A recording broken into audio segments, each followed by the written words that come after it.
Avy atrantsika dia andray tenin'Andriamanitra ao amin'ny Josoa toko 420. Josoa toko 420.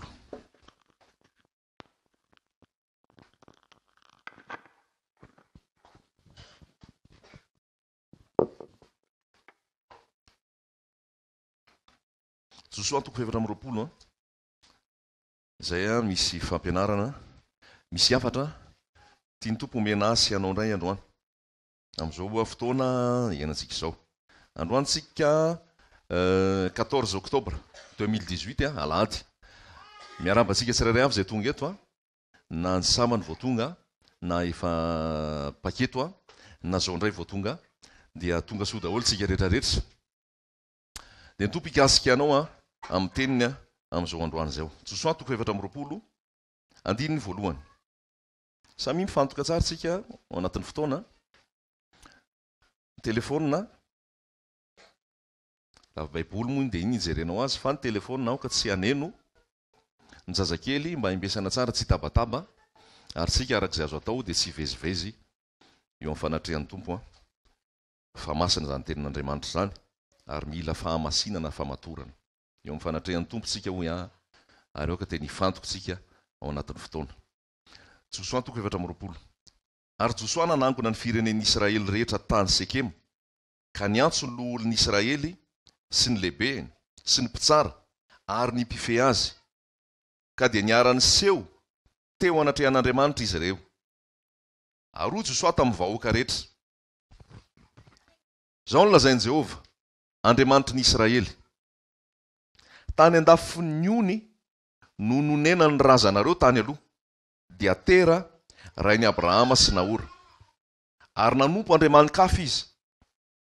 Dia nakany Abrahama razanareo avy tany andafy ony ao, ka nitondra azy nitety ny tany Kanana rehetra, dia nahamaro ny taranany, ka nanomehany Isaka ho zanany. Ary Isaka koa dia nomeko an'i Jakoba sy Esau ho zanany, ary nomeko lovan'i Esau ny tendrombohitra Sera, fa Jakoba sy ny taranany kosa nakany Egipta. Dia naniraka Mosesy sy Arona aho, ka namely any Egipta arak'izay nataoko teo aminy, ary rehefa afaka izany dia nitondra anareo nivoaka aho. Ary no nitondra ny razanareo nivoaka avy tany Egipta aho, dia tonga teo amin'ny ranomasina ianareo, ary nanenjika ny razanareo hatreo amin'ny ranomasina mena ny Egiptianina, nitaingina kalesy sy soavaly. Dia nitaraina tamin'i Jehovah izy, ka nasiany maizina teo anelanelanareo sy ny Egiptianina, sady nakatony taminy ny ranomasina ka nasarony azy, ary ny masonareo nahita izay nataoko tany Egipta, ary nitoetra ela tany anefitra ianareo. Ary nentiko ho any amin'ny tanin'ny Amorita izay nonona tany andafon'ny Jordany ianareo. Dia niady taminareo reo, ananolotra azy teo an-tananareo aho, mba handovanareo ny taniny, ary nandringana azy teo anoloanareo aho. Dia nitsangany Balaka zanak' Zipora, mpanjakan'ny Moaba, ka niady tamin'ny Israely. Dia naniraka ka napakany Balama zanak' Beora izy hanozona anareo. Fa tsy nety ny hainao ny Balama aho, koa nitay anareo tokoa izy, dia namonjy anareo tamin'ny tanany aho. Ary nitany Jordany anareo ka nakany Jeriko, dia niady taminareo ny mponina tao Jeriko mba amin'ny Amorita sy ny Perizita sy ny Kananita sy ny Etita sy ny Girgasita sy ny Hivita ary ny Jebosita, ka natolotro teo an-tananareo ireny. Dia nampandehaniko teo anoloanareo ny fanenitra izay nandroaka azy teo anoloanareo, dia nimpanjaka roa tamin'ny Amorita, fa tsy tamin'ny sabatra aho na tamin'ny tsipikanao. Ary nomeko tany izay tsy nasainareo ianareo, sy tanàna izay tsy naorinareo, ka dia nonona tao ianareo.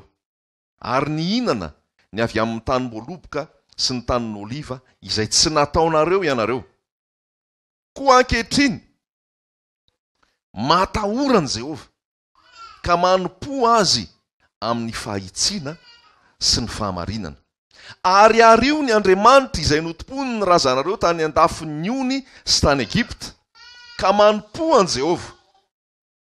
nefa raha tsy sitrakareo ny anompo an' Jehova dia fidionareo anio ary izay ho tomponareo, na ny Andriamanitra izay nitompony ny razanareo tany an-dafin'ny ony, na ny Andriamanitra ny Amorita izay ponina teto amin'ny tany honenanareo, fa raha izao sy ny ankohona kosa dia anompo an' Jehova izahay.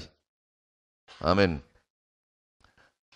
Josoa amin'ny faraparan'ny missiony, rehefa nitarika ny zanak'Israely hitany io ny Jordana, andova ny tany Kanana, dia nametraka tsara Josoa teto. Nametraka tsara Josoa teto safidy ho an'ny zanak'Israely izay nitarihany ho any amin'ny tany Kanana. Josoa nandimby an'i Mosesy. Mosesy nitarika ny zanak'Israely nivoaka tao Egipta, dia tonga tany anefitra, teny atenatenany, maty Mosesy. Josoa no nitarika ny zanak'Israely nitany ny Jordana, ary Josoa no nampandova ny zanak'Israely ny tany Kanana. Dia apetraka Josoa mihitsy amin'ny zanak'Israely eto hoe matahoran Jehova, manompo azy amin'ny fahitsiana sy ny fahamarinana. Ary io ny Andriamanitra izay nitompony ny razanareo tany an-dafin'ny ony sy tany Egipta, ka manompo an Jehova. Dia amin'ny 5:10, nefa raha tsy sitrakareo ny anompo an Jehova dia fidionareo anio ary izay ho tomponareo, na ny Andriamanitra izay tompony ny razanareo tany an-dafin'ny ony, na ny Andriamanitra ny Amorita izay ponina teto amin'ny tany honenanareo, fa raha izao sy ny ankohonako kosa dia anompo an Jehova izay. Mialohany nametrahany Josoa ny safidy teo amin'ny zanak'Israely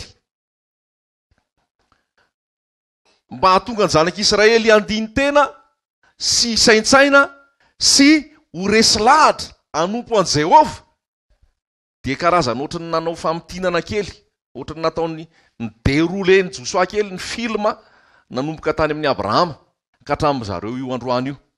Ohatrany hoe nanao démonstration mihitsy Josoa.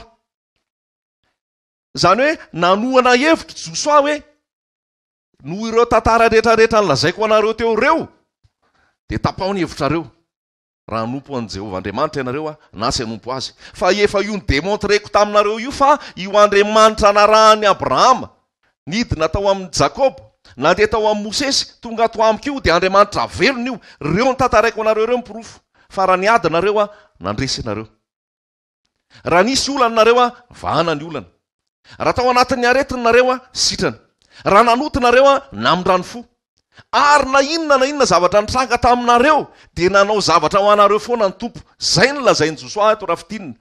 Nisy guerre tao.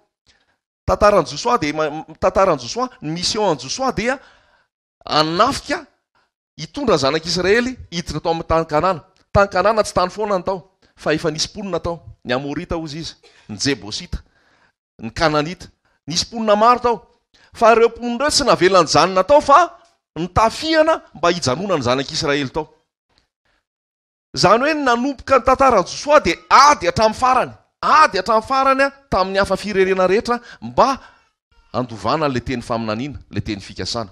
Amin'ny ara-panahiko sy amin'ny ara-panahanao ihany koa dia tsy kilalao ny miaraka amin'ny Jesosy, tsy kilalao ny fivavahana, tsy kilalao ty manompo an Jesosy ty, fa ady isan'andro io fa lazaiko anao, komba isan'andro io fa lazaiko anao, misy fakapalahy isan'andro, misy fizahan-toetra isan'andro, misy olana isan'andro, misy ady isan'andro. Fa firy taona zay nitorinanao an Jesosy, firy taona zay nanambarananao an Jesosy, impiry ianao tao anatin'ny ady no navoakany, impiry ianao tao anatin'ny tsy fahasalamana no nositraniny, impiry ianao tao anatin'ny olana no nivahany, impiry ianao tao anatin'ny famoizam-po no nampahereziny, impiry ianao tao anatin'ny ranomaso no natsahany ranomasonao, impiry ianao tao anatin'izay rehetrarehetra nanavesatra anao no nitondrany fanamaivanana, impiry no nisy zavatra niatra taminao, fa teo foana izy, ary namindra fosy niatra izy. Fa tena metraka mihitsy zay Josoa tamin'ny farany hoe fidio ambizay, ampy zay no misabakabaka, ampy zay no hoe sady any tompo no an'izao tontolo zao, ampy zay no hoe sady anao ny sitrapon'Andriamanitra no mbola iraikitra amin'ny zavatra ny tany. Fa ny teny tsara mihitsy Josoa, fidionareo zay otomponareo, fidionareo zay otomponareo. Inona ny zavatra nankatahanao tamin'ny tompo ka tsy nomeny anao? Inona ny zavatra niantahantahanao tamin'ny tompo ka tsy azonao? Inona ny zavatra mba nieritreretinao ka tsy nomeny anao? Ary ny zavatra hita eto dia ozy izy hoe tany tsy nambolenao, nefa akanao zay vokatra eo aminy noho ny fahasoavan'ny tompo. Andiny fahafolo, nitahy anareo tokoa izy ka dia namonjy anareo tamin'ny tanany aho. Teo amin'ny tanan'iza nefa saika nahafaty anao sy saika efa navoanao, fa namonjy anao tamin'ny tanan'ireo foana ny tompo. Nitany Jordany ianareo nakany Jeriko, andiny faharaiky ambin'ny folo, niady taminareo ny mponina tany Jeriko mba amin'ny Amorita sy ny Perizita sy ny Kananita sy ny Etita sy ny Girgesita sy ny Vita ary ny Jebosita, ka natolotra tao an-tananareo izy. Dia nampandehaniko teo anoloanareo ny fanenitra izay nandroaka azy teo anoloanareo. Dia ny mpanjaka roa tamin'ny Amorita sy tamin'ny dia ozy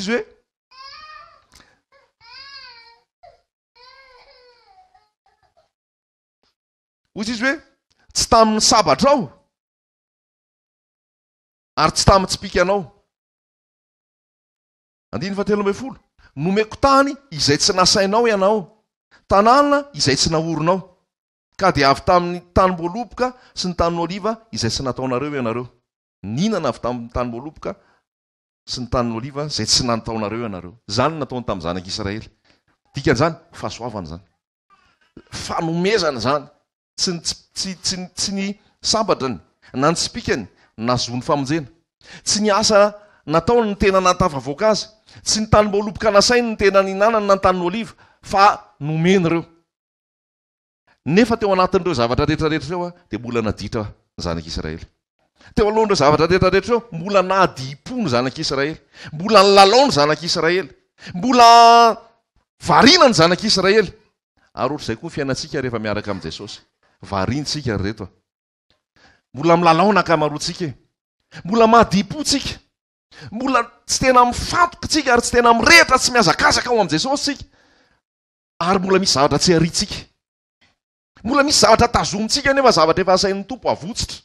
Teny aminao Jesosy androany. Ary fantatrao io zavatra mila votsitra io fa tsy mbola votsitra ao ihany. Fantatrao io toerana tsy tokony aleo io fa mbola alehanao ihany. Fantatrao io zavatra tsy tokony atao io fa mbola ataonao ihany. Nefa ny fiainanao hatramin'izay efa naseho an'ny tompo ny tanany namonjy anao. Efa naseho an'ny tompo ny heriny, efa naseho an'ny tompo ny fahasoavana, fa tsy mbola arianao ny fahotana. Mbola tsy arianao ny fahazaran-dratsy, mbola tsy arianao ny toetra ratsy, mbola tsy arianao ny toe-po ratsy, fa mbola tahirizinao ao ihany. Fa androany, tahaka nataon'i Josoa, matahoran'i Jehova, manompo azy amin'ny fahitsiana sy amin'ny fahamarinana. Ario ny Andriamanitra izay nitompony ny razanareo tany an-dafin'ny Ona sy tany Egipta ka manompo an'i Jehova. Inona ny ariana rehefa isan'andro tsika manary zavatra? Fako ny ariana, manary fako. Io fahotana ao aminao io, io toe-ponao, io toe-tsainao io toe-po sy fombafomba rehetra tsy ankasitrahan'Andriamanitra io, ohatran'ny fako io anatrehana tompo. Ario io, fa tsy afaka miaraka tsara ny fanompoana an'Andriamanitra sy ny fahotana. Ario, dikan'izany ariana izany tsy alaina intsony. Fa rehefa misy fanariana izay tsy miverina intsony ny tanana. Impirina efa tsika manary dia miverina, manary dia miverina, manary dia miverina. Dia faran'i Josoa ny teny mihitsy hoe ampy izay. Matahoran'i Jehova, manompo azy amin'ny fahitsiana sy amin'ny fahamarinana. Zay teny rehetrarehetra anambara, moa misy fiantraikany amintsika va? Zay teny rehetrarehetra nafafy sy ny zaraina, na nahoana ny vokan'izay eo amintsika tsirairay avy. Fa rehefa omena ny teny, dia mitady vokany amin'ny teny ny tompo. Rehefa nomena ny teny dia mitady vokany amin'ny teny ny tompo. Dia hoy izy hoe ario, manompo an'i Jehova amin'ny fahatahorana. Fataro fa Andriamanitra zay lazaintsika teo, Andriamanitra lehibe, Andriamanitra matahotra. Moa ilay vavaka teo hoe tsy hainay ny ilaza izy amin'ny vava fa dia lehibe fotsiny ianao, lehibe fotsiny ianao, Andriamanitra lehibe. Fa indraindray tsy eritreretintsika izany fahalehibiazan'Andriamanitra izany. dia lasa mivazivazy amin'Andriamanitra tsika. Lasa milalao amin'Andriamanitra tsika. Lasa mianiany amin'Andriamanitra tsika. Fa tsy fantatsika zany hoe fahalebiazan'Andriamanitra, zany hoe voninahitr'Andriamanitra, mahatonga mandohalika, tsy mahateny, matahotra, manaza ambony indrindra zany Andriamanitra ray, Jesosy Kristy zany.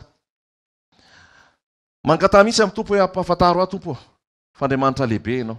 Taovy milatsaka tompoko zany fahalebiazanao sy ny herinao zany, ananako fatahorana anao, ka anajako anao lalina amin'ny fitondratenako sy amin'ny fiainako iray manontolo, satria zay no takianao, zay no tianao. Halleloja.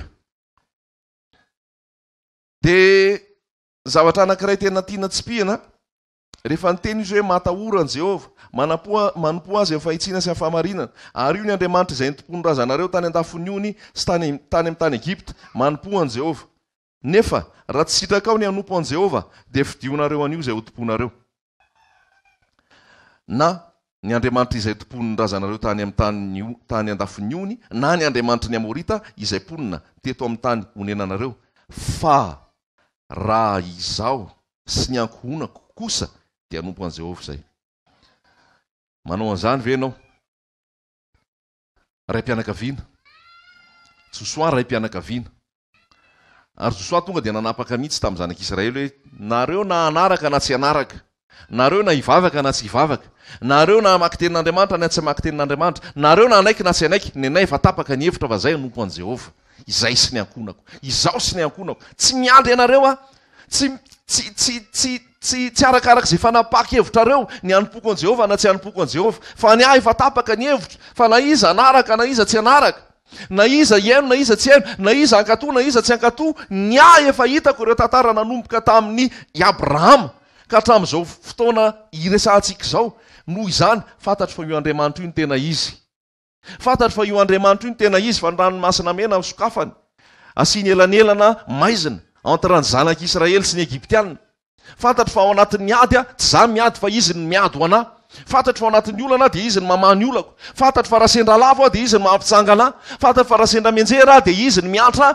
Fantatro fa raha nanota dia mamela ny eloko izy. Fantatro fa raha ao anatin'ny famoizam-po dia mampitraka izy. Fantatro fa raha ao anatin'ny hakiviana dia manome hery andra izy. Noho izany tsy ianao mihitsy ny anakanahy ozy, tsy anompoko an Jehova. Noho izany tsy ianao mihitsy ny anakanahy, fa izasy ny ankonako dia efa tapa-kevitra fa hanompo an Jehova zay. Io ny pirofo. Ary rehefa voalaza io dia anjaranao sisa misafidy. Tiany Josoa tenenina dia zao, tsy andriamanimanimpoana le teneniny, tsy andriamanimanitra tsy izy le teneniny, tsy le andriamanimanitra mamona aminaina, le anaovana fitompivavahana sy le anaovana fombafomba ety ivelany, fa le Andriamanitra velona manala ny fahotana, mampandresy amin'ny ady, manasitrana ny aretina rehetra. Izany le Andriamanitra tena izy. Halleloja. Izany hoe ty le filazantsary ty, ito le teny ato amin'ny Baiboly ito dia démonstration isan'andro raha lasana bavy. Démonstration isan'andro. Ary ty ny vahaolana ho an'izao tontolo izao, fa izy tsy manaiky. Ty ny vahaolana ho an'ny olona rehetra, fa izy tsy manaiky. Ato ny zavatra rehetra. Ary ty na démontrena amin'ny fiainana isan'andro zany. Ato zany. Ny olona tsy sitrana intsony amin'ny aretina, sitrana. Ny olona marary ny cancer rehefa tonga ao amin'i Jesosy, sitrana. Ny olona voan'ny sida rehefa tonga ao amin'i Jesosy, sitrana. Ny olona tsy haiko hoe ao anatin'ny aretina efa potika an'iray rehefa tonga amin'i Jesosy, sitrana. Zay nge le mila démontreny mahatonga ny olona anatona an'i Jesosy avy eo, satria misy pirofo le zavatra toriana, fa tsy teoria fotsiny mameno latabatra dia mitsangana dia mipetraka dia mihira, fa misy fiatraikany amin'ny fiainana entiny isan'andro san'andro. Misy démonstration isan'andro san'andro. Hoe zay nge le Andriamanitra zay, fa ahoana no mahatonga anao sitrany? Fa inona mahatonga anao ty ho afaka? Inona mahatonga anao ty manana hery? Dia hosanao hoe zay nge le Jesosy tiako tenenina aminao e. Zay nge le démonstration tiako tenenina aminao e. Tsy teneniko ambava fotsiny, fa ny fiainako mihitsy no hitanao atonga anao hanompo an Jehova. Misy pirofo zany, misy fiatraikany zany, misy zavatra mipaka zany zay le filazantsara. Ny filazantsara entinao ve misy fiatraikany amin'ny olona? Ny filazantsara torianao ve? Ny filazantsara iainanao ve misy fiatraikany any amin'ny olona? Sa ny teo ihany ny teo? Misy influence ve ianao ao am-pianarana? Misy influence ve ianao any am-piasana? Misy influence ve ianao ao atokantrano amin'ny vady aman-janaka ao. Influence avy amin'ny baiboly ny tiako tenenina. Matarika ny zanakao hibebaka ve ianao? Matarika ny vadinao hibebaka ve ianao? Matarika ny ankohonanao ve ianao? Fa io no nadinina ny tompo anao voalohany io. Tahaka ny Josoa, raha izao sy ny ankonako dia hanompo an' Jehovah zay. Noa valo mianaka, izy sy ny ankonany no tafiditra tao anatin'ny sambo fiara. Zany hoe ny ministeranao voalohany rahalahy, ny ministeranao voalohany rahalahy sy anabavy, ianareo mivady, io tokantrano io mila miaraka amin'ny Jesosy io. Io ankonana ray manontolo io dia mila miaraka amin'ny Jesosy io, izy rehetra rehetra. Fa tsy hoe za ihany. Fa mila matakatra, mandindona, zay le hoe influence. Ny atao hoe influence dia misy fiatraikany any amin'ny hafa le izy. Misy fiatraikany any amin'ny hafa le izy. Fa ny filazantsara amin'izao dia tsisy fiatraikany, matsatso. Ny fiangonana ny ankamaroany amin'izao dia tsisy fiatraikany, matsatso. Satria tsy ao intsony Jesosy, fa misy fahotana amin'ny toetra ao. Dia fotoana sisa ny vonjena, adidy sisa no atao, fombafomba sisa no atao. Fa le fanatrehan'ny tompo tsy ao intsony, dia tsisy fiatraikany amin'izao tontolo izao le fiangonana. Tsisy fiatraikany amin'izao tontolo izao le fiangonana. Fa raha tena fiangonan'i Jesosy lazaiko anao, misy fiatraikany amin'izao tontolo izao. Misy fiatraikany amin'izao tontolo izao, izaho sy ny ankonako dia hanompo an' Jehovah zay. Lazaiko anao fa ny atao hoe zanaka tafita, eo ny hoe nianatra tsara e, diplômé an'izao e, sortant itsy e, manana trano tsara e, manana an'izao rehetrarehetra zao e. Eo mason'ny olona zay. Fa manahoana ny fanahany zanakao? Hoaiza ny fanahany zanakao? Fa lazaiko anao ny tena hoe mahatafita zanaka voalohany indrindra dia zanaka matahotra an'Andriamanitra. Zany ny tena zava-dehibe ambony indrindra. Zay ny takin'ny tompo aminao. Tsy ratsy ny mianatra, tsy ratsy ny mahazo diplôma, tsy ratsy ny mahazo zay materiel ilainao. Fa ny amboniny zay rehetrarehetra zay, makaiza io zanakao io rehefa tonga fotoana ialany eto tany. Makaiza ny ankohonanao rehefa tonga ny fotoana ialany eto tany. Fa andraikitrao ny tokantranonao, andraikitro ny tokantranoko, andraikitro ny tsirairay avy ao ny vady aman-janako miditra ny fanjakan'ny lanitra. Zay ny matafita zanaka voalohany indrindra. Fa tsy ohatran'izao tontolo izao. Aza maka norma n'izao tontolo izao. Fa norma ny lanitra jerena, norma ny Noa dia izao, hiditra ny sambo fiara izay valo mianaka. Zay ny mission an'i Noa. Izy valo mianaka tafiditra ny sambo fiara, izy sy ny ankohonany afaka tamin'ny safodrano. Tahaka izany koa Lota. Lota ihany koa, Lota sy ny vadiny miaraka amin'ny zanany vavy anankiroa niala tao ao Sodoma sy Gomora. Nysotominy ny anjely mihitsy rehefa nitaredretra. Tandidin-doza ny ankohonana amin'izao fotoana fa lazaiko anao. Satria ny tele no mitaiza azy, ny internet no mitaiza azy. Mora kely zao dia matafiditra canal plus io tiako tenenanao. Any ambanivohitra tsy fantatra ao any amin'ny alehanao, iny fa misy parabola. Efa ataon'ny satana mora kely ny azonan'ny tele. Satria ny émission rehetrarehetra mandeha ao rehefa avy eo, antikrista daholo ny akamarony. Manalavitra anao an' Jesosy Kristy, manalavitra anao amin'ny fomba amin'ny baiboly, fa manome fomba n'izao tontolo izao ho an'ny zanakao. Mila mitandrina ianao amin'ny zavatra mandeha ao amin'ny tele ao. Mety amin'ny zanakao daholo ve izy ao? Sady ao zanakao dia efa ao izy dia mijery tele ao, fa zay nandeha aloha. Ianao mandeha nefa ny zanakao tsy hainao izay hitany ao. Efa atao mora ny internet, illimité. Satria misokatra amin'izao tontolo izao. Ao amin'izay fa afafon'ny satanao daholo ty fomba fiakanjo, fomba fiteny, fomba fanao sy ny maro hafa. Hoy ny tenin'Andriamanitra hoe ario raha hitondranao any amin'ny fahaverezana. Tamin'ny zanak'Israely dia ny Andriamanitra ny Amorita sy ny Girgesita sy ny maro samihafa ny nasaina anarina. Fa amin'izao tiana tenentsika izao dia le zao tontolo izao mihitsy, ny fomba n'izao tontolo izao, ny fanaon'izao tontolo izao. Aza manaraka ny fanaon'izao tontolo izao, mandalo izao tontolo izao sy ny filany, miova ny fanavaozana ny saina. Zany hoe responsable ny ray aman-dreny amin'ny fitaizana, amin'ny fanavotana an'io zanan'io ho tafiditra ny fanjakan'ny lanitra. Ankohonana, zay ny tompo. Isaky mijery ianao anatin'ny baiboly dia ankohonana any ao. Ny ankohonana zany dada sy mama sy ny zanany. miampy an'izay hafa ao an-tranao. Reo ankohonan'ireo ozy Josoa, izaho sy ny ankonako dia hanompo an' Jehovah zay. Izaho sy ny ankonako dia hanompo an' Jehovah zay.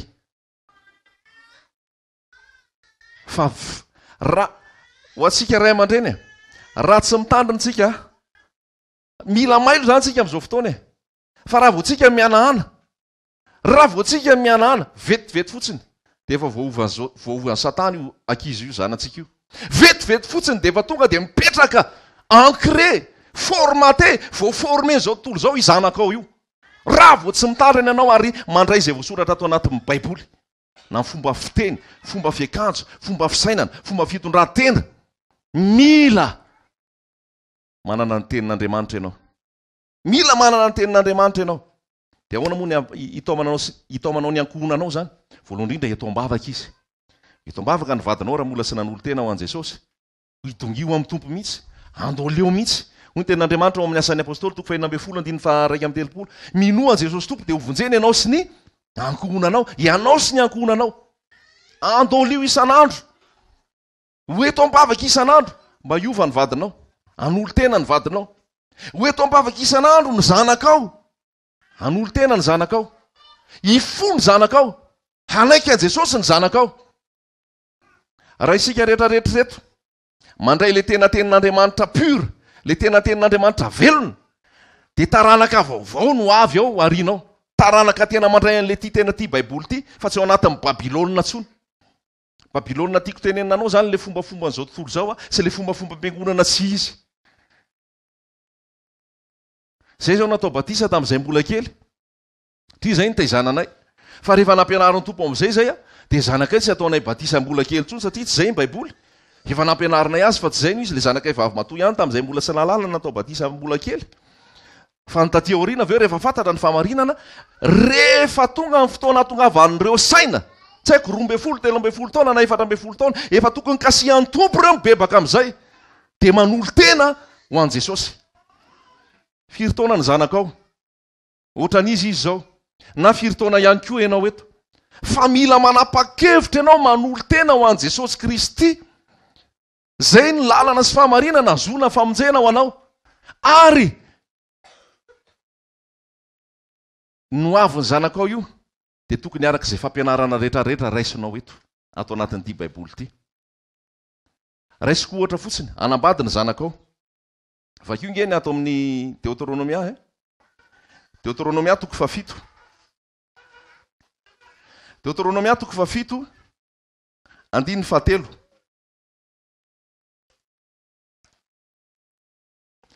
Deutéronomia 7, 2.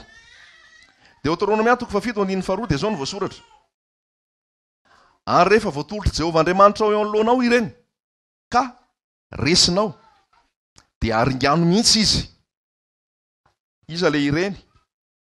Etita, Girgasita, ny Amorita, ny Kananita, ny Perizita sy ny Vita sy ny Jebosita.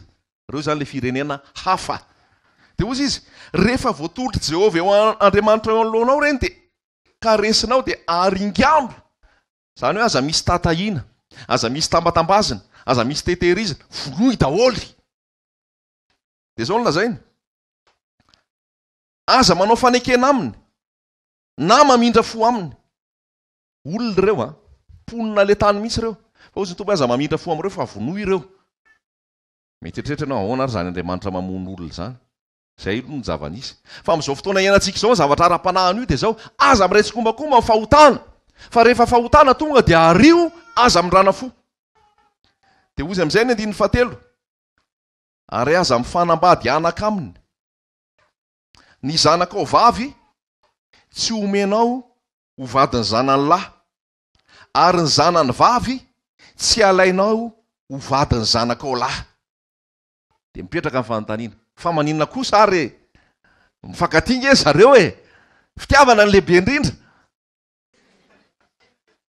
Aloha izy mba hiaraka. Matoa Andriamanitra ny teny hoe aza mifanambady aminy. Zanakao lahy azo omena azy, zanakao vavy azo omena azy. Azo omena ny hafa firenena ny zanakao. Satria izao no antony 4. Fa hampiala ny zanakao lahy amin'ny fanarahana izy, mba hanompo ny andriaman-kafa, dia hirehatra aminareo ny fahatezeran'i Jehovah. Ka handringana anao vetivety izy. Zay nge ny antony e.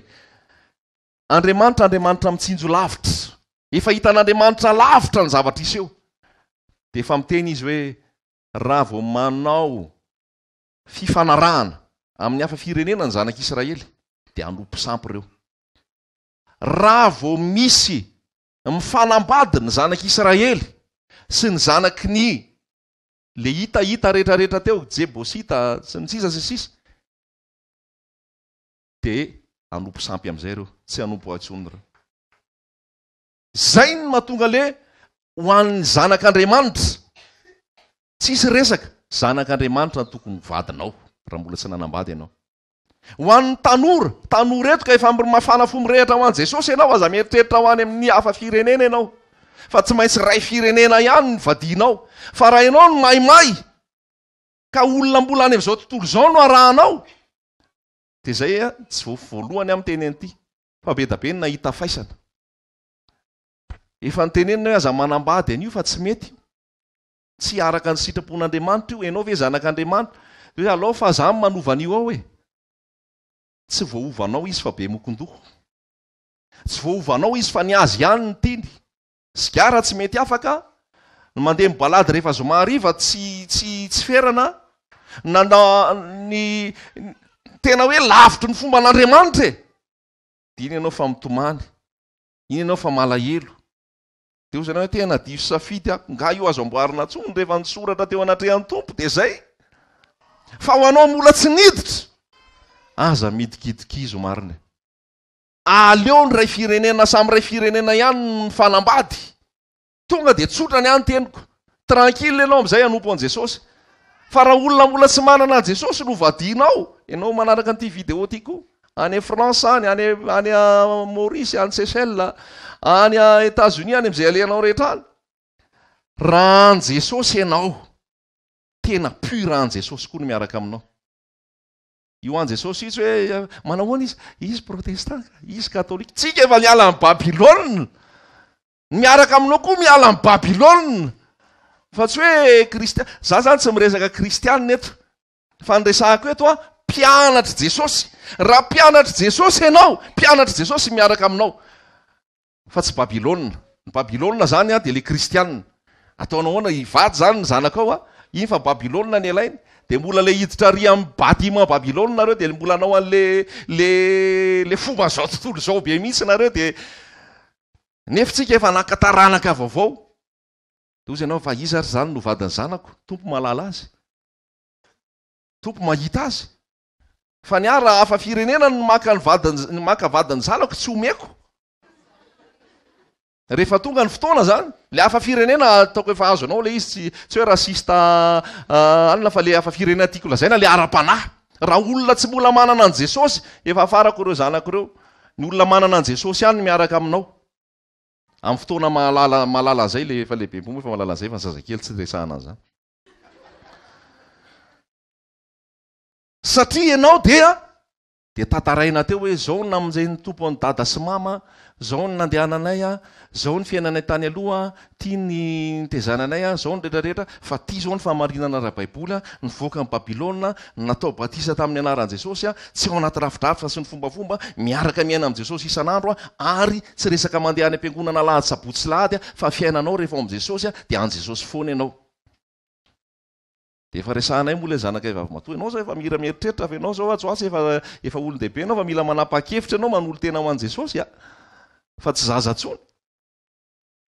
Zany efa tezainao apetraka ao amin'le zaza le tenin'Andriamanitra. Mazava amintsika ve zany? De ianao ve mba mitantara baiboly amin'io zanako ao io? Ianao ve mba miresaka Jesosy amin'io zanako ao io? Deutéronomia toko fahenina, andininy fahenina. Deutéronomia toko fahenina, andininy fafito. De ampianaro tsara ny zanakao izany, ary resao na mipetraka ao an-trano ianao, na mandeha any an-dalana, na mandry na mifo. Hitatsika ve zany teny zany? Zany hoe tsy andrasanao aty abombao le zaza vao andray teny. Tsy hitady hoe aiza reny club d'enfant na club d'ado ametrahako an'ity zanako ity mba ianarany e. Aiza reny sekoly lahady e. Fa ozy izy ny voasoratra eto hoe ampianaro tsara ny zanakao zany ary resao na mipetraka ao an-trano ianao. Petrapetraka ao an-trano ao nareo. Iresao an' Jesosy izy. Iresao ny fitiavan' Jesosy izy. Iresao ny famonjeny Jesosy izy.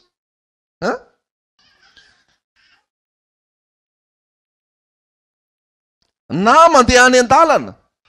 Rehefa eny an-dalana koa nareo. Manararota fotoana miresaka an' Jesosy. Miresaka ny famonjen'ny tompo. Miresaka ny zavatra ho avy hoe ny enlèvement. Efa fantatry ny zanakao hoe efa iveriny zany Jesosy zany. Dia aka ny fiangonana.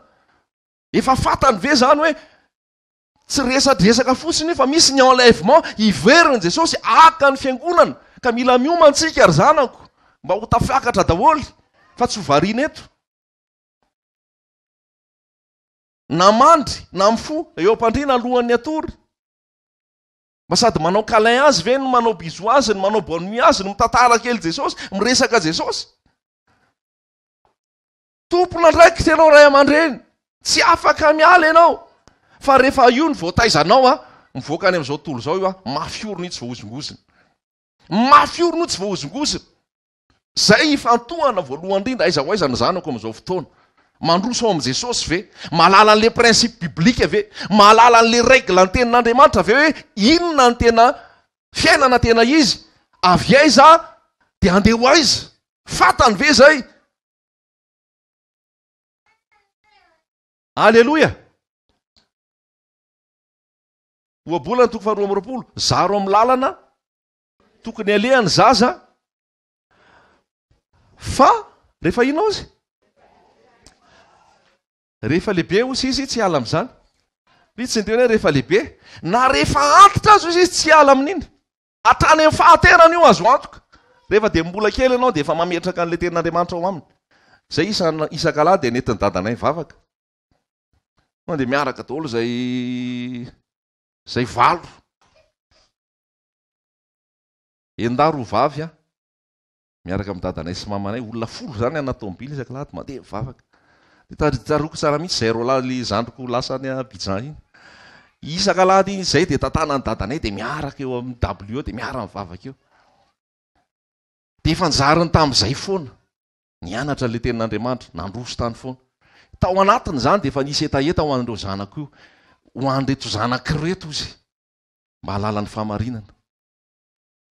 Efa nisy fitaizan'ny dada zany tany aloha tany. Ny dadanay koa efa nitaizan'ny dadabe anay. Satria ny dadabe anay koa dia efa nitaiza azy tao amin'ilay tenin'Andriamanitra. Dia nepakatra any an-trano le izy. Marina fa mbola tao anatin'ny rafidrafitra sy ny fombafomba izy. Fa ny zany ara misy fanambarana an' Jesosy ny zavatra toriana. Manambara an' Jesosy. Eo ny hoe fombafomba sy ny maro samihafa. Fa rehefa avy eo dia natsapaky mihitsy hoe le fomba nitondrany dada. Isan'andro isan-kariva ao an-trano dia mivavaka. Manao culte. Dia mifandimby. Ianona indray zao mitarika fotoana. Dia izy manao azy hatrany farany eo. Zay koa ny aizako an'ilay hira protestanta be dabe ireny satria isan-kariva atao an-trano dia mihira foana. Mihira mandray tenin'Andriamanitra isan-kalina. Rehefa tonga ny alina dia mivavaka. Dia manontany inona programanareo rapitso. Zany hoe napetraka lasa fomba mihitsy le izy tao an-trano. Isan-kalina dia mifandimby daholo hatrany amin'ny zokiny ka hatrany amin'ny zandrany. Vita ny tory dia mihodina iray mitarika fotoana mamaky teny. Zaro amin'ny lalana tokony alehany zaza fa na rehefa antitra ary izy tsy ho afaka amin'iny intsony. Dia rehefa napetraky ny tompo tao le teny dia namoa. Donc efa vakintsika any amin'ny Timoty.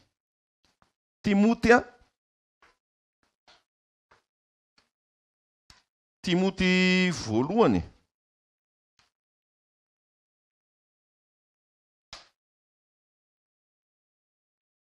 Timoty faharoa toko voalohany. Andiny fadimy. Timoty faharoa toko voalohany andiny fadimy. Timoty faharoa toko voalohany andiny fadimy.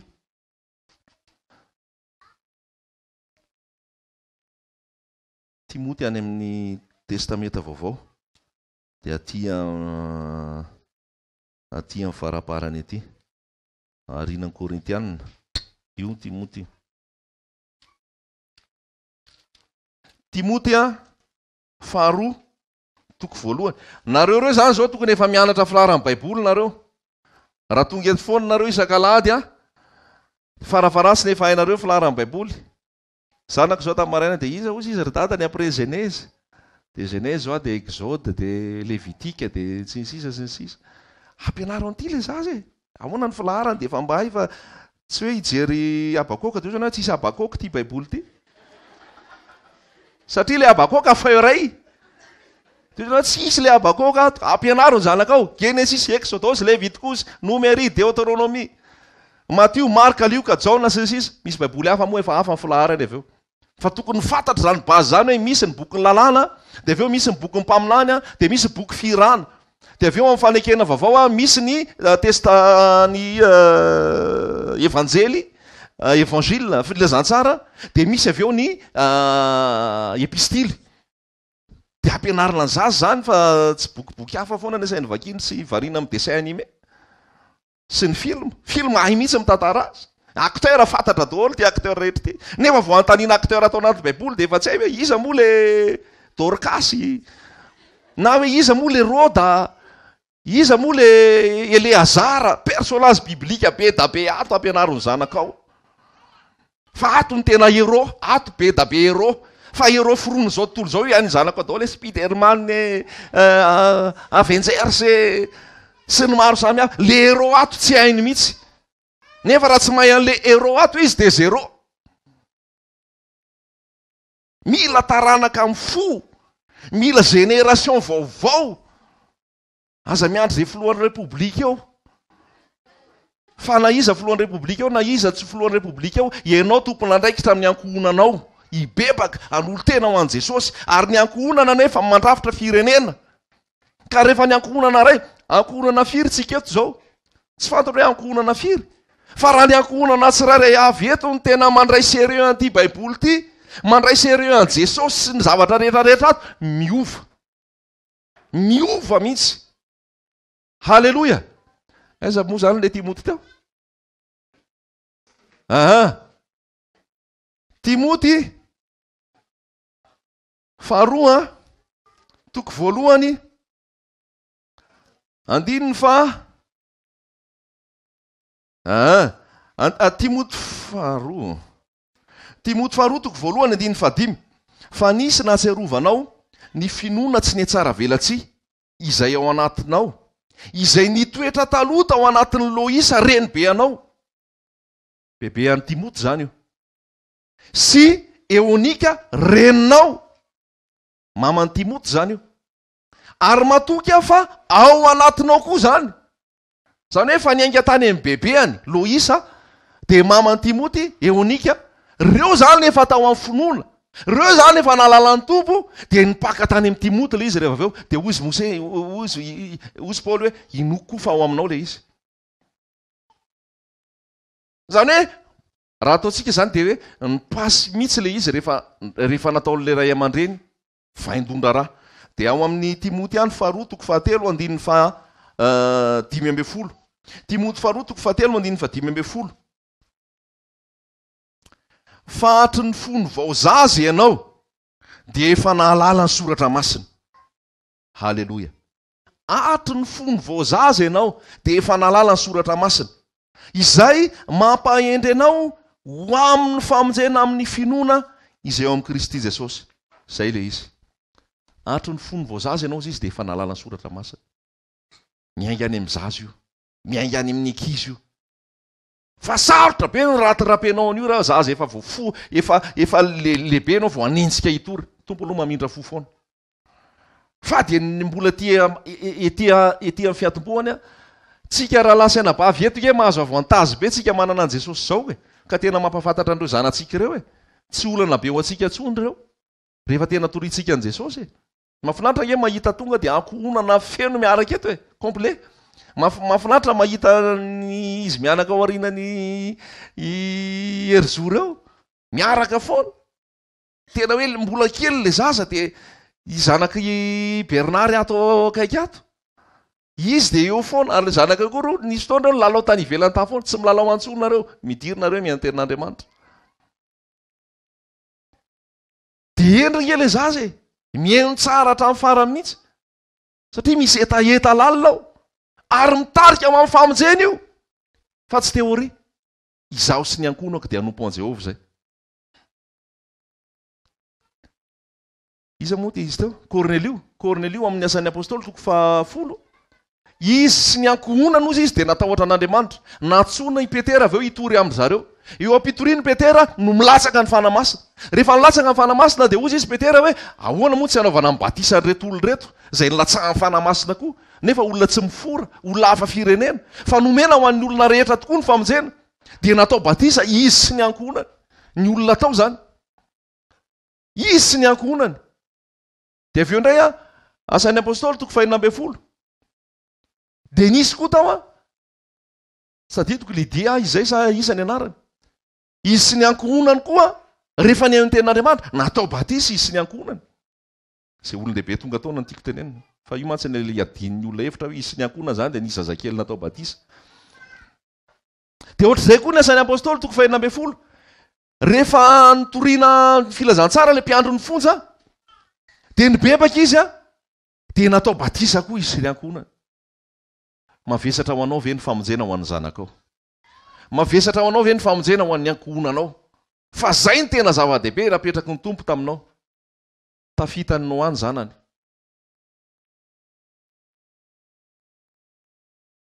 Mba ho tahaka Noa daholo sika. Isika aloha ny tafita voalohany, ho tafita koa ny zanantsika. Ao amin'ny Jesosy. Fa zay ny zava-dehibe. Fa akaiky Jesosy dia hiverina. Akaiky Jesosy dia hiverina. Ny ambony eto tany manaraka izany. Ny ambony eto tany manaraka ho azy zany. Anampy ianao ny zavatra rehetrarehetra. Tsy midika akory zany hoe tsy irarahan'ny mianatra, tsy irarahan'ny asa, tsy irarahan'ny fitadiavana, tsy irarahan'izao rehetra izao. Napetraky ny tompo eto reo tahaka ny nametrahany any Damaseva atao amin'ny Sahedena. Halleloja. Hikarakara ny fiainana. Ianao koa manana ny asa mandraranao, manana ny didinao, manana ny fianaranao, ataovy tsara foana zany. Fa ny ambonin'izay le fiainam-panahy. Eo akaikin'i Jesosy ihany no mahatsara. Halleloja. Mazava ve zay ry tanora? Mbola mino fa ny mpampianatra ny tanora koa mametraka an'izay amin'ny tanora. Fa tsy hita ny Adama mihitsy izay vado anazy rehefa napetraka teo daholo ny biby rehetrarehetra. Namena anarana, ty lion, ty panthère, ty pigeon, ty zao. Tapitra voadonina daholo ny anaran'ny biby rehetrarehetra, tsy hita zay anjara sahaza ny rahalehilahy. Dia Andriamanitra nasondritory ny Adama, dia nanapaka ny taola-tehesany na ny firon'ny nofo ho an'ny Eva. Aza miazakazaka amin'izany ianao fa omeny tompo anao le tena izy. Omeny tompo anao le d'origine. Rehefa matoky ianao, ohatra nanomezany anaty d'origine. Ka zany no omeny d'origine, ianao ve tsy omeny d'origine? Miaraka amin'i Jesosy.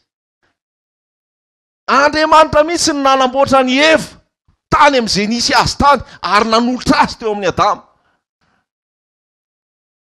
Tsy miazakazaka mivakilony amin'izany. Ihany ty efa miaraka amin'nitsy, ihany nitsy efa miaraka amin'ny ratsy, ihany nefa hito. Ihany zany e. Zao tontolo zao zany miazakazaka tsy miaraka amin'ny ao am-pianarana efa miaraka daholy, ihany nefa miaraka amin'ny ranona.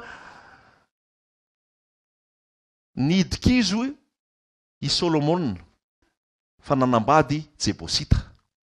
Ny Jebosita dia hafa firenena. Efa tenenina ry Solomon aza manambadimbady hafa firenena, mbola nyvadiny indray ny Jebosita. Ny vadiny reo hafa firenena reo no nanapoizina zanak'isa reny, lasa nanompo sampy Solomon. Nanompo Andriamanitra tsisy Solomon. Zao lasa problème ny Israely hatramin'ny farany hatramin'izao. Problème sur problème. Nanompoka tany amin'ny resaka fanambadiana io. Ary be da be ny olona diso safidy amin'ny vady, lasa problème sur problème hatramin'izao. Tsy mety mandroso mihitsy. Tsy mety tavavoaka ara-panamika tany amin'le izy le Jebosita ny nalainao. Alleluia. Tiantsika ny olona rehetra. Tiantsika ny Jebosita. Fa misy limitiny le izy hoe hatreto ihany. zao ny prinsipa ny lanitra aza mety asiana zioga tsy atonona ikambanana amin'ny tsy mino ny atao hoe zoga bonheur conjugal conjoint le zioga zany de mariage aza mety asiana zioga tsy atonona ikambanana amin'ny tsy mino fa inona ny ifandraisan'ny mazava sy ny maizina, inona ny ifandraisan'ny kristisy belial, inona ny ifandraisan'ny tempolin'andriamanitra sy ny sampy, tsisy ifandraisana io. Tsy nahita mihitsy ianao soavaly sy omby ray zioga, fa na omby de omby daholy, na soavaly de soavaly, fa raha ndray soavaly any ray omby sahirana be io. Le soavaly efa te hiazakazaka be, le omby donto be tsy mandeha mihitsy, de taraiky eo ianao. Kany de mbola tsy tafiditra ry zandry a. O ry zandry malala, tsy nieritreritra hitory an'izay ty zokonao ty androany, fa tsy haiko zay hitariana fanahana amin'io, fa mahita tanora be da be ah eto, mahita zatovo ah eto, mahita adolescente ah eto, fa za miteny aminao, za milaza marina aminao, Jesosy fidina, manlora tena ho an Jesosy, mibeba maneke ny famonjena an Jesosy ho famonjena ny fanahanao, afahanao hiakatra miaraka amin'ny Jesosy rehefa tonga eny amin'ny raha olalitra izy. Ary raha tsy mbola tonga Jesosy dia ny parteneranao ry zandry malala ny foko ao amin'ny Jesosy dia olona efa an Jesosy koa. Milamina be nareo roa amin'izay. Olona efa samy ao amin'ny Jesosy ary nandray misy problema. Olona efa samy ao amin'ny Jesosy ary tsy mitovy hevitra, mbola mifantona ao. Maika fa olona ndray ao amin'ny Jesosy, ndray tsy ao amin'ny Jesosy. Zay manatsofina mety miaino, aoka izy hiaino zay lazain'ny fanahy amin'ny fiangonana. Mety mbola asiana seminaire kely mihitsy ngamba ho an'ny tanora, ho an'ny zatovo sy ny tontolony, de le ray aman-dreny le mampianatra ny zanaka amin'ny lalana tena izy ao amin'ny Jesosy. Fa zay ny prinsipa amin'ny Baiboly, zay ny tenin'Andriamanitra. Fa mahatonga fiainana amin'ny korotana ane tsy manaraka an'ity e. Mahatonga fiainana amin'ny varalila nge tsy araka le ato e. Fa raha ty no arahana tsara araka ny tokony ho izy dia ozy hoe azonao sosy fiadanana io. Azonao sosy fiadanana io. Halleloja. Sambatra zay manana an Jesosy. Fidionao zay hotomponao androany. Fidionareo zay hotomponareo androany. Dia tsarovy ambavaka ny zanakao, tsarovy ambavaka ny vadinao, tsarovy ambavaka fa tsisy tsy hain'ny tompo ary mamaly vavaka izy. Mamaly vavaka izy. Halleloja. Nandray ny tanora rehefa misy olona titidy izay dia tsarony ambavaka mba hiova fo iny anaiky an Jesosy. Eny, ina moa maharatsy an'izany raha tena miova fo izy. Fa raha modimody miova fo izy ny ratsy. Fa tsisy maharatsy an'izany. Eny, tsara Jesosy. Mbola tantara mitohy tena mbola zavatra be da be zay. Fa ho an'ny ray aman-dreny eto, ho an'ny ankohonana eto, ataovy Jesosy ny voalohany. Ataovy Jesosy no mibahana. Dia taizao araka ny tokony ho izy amin'ny tenin'Andriamanitra. Noho izany, ianao koa zany ray aman-dreny malala, tokony mahay tsara an'ity Baiboly ity.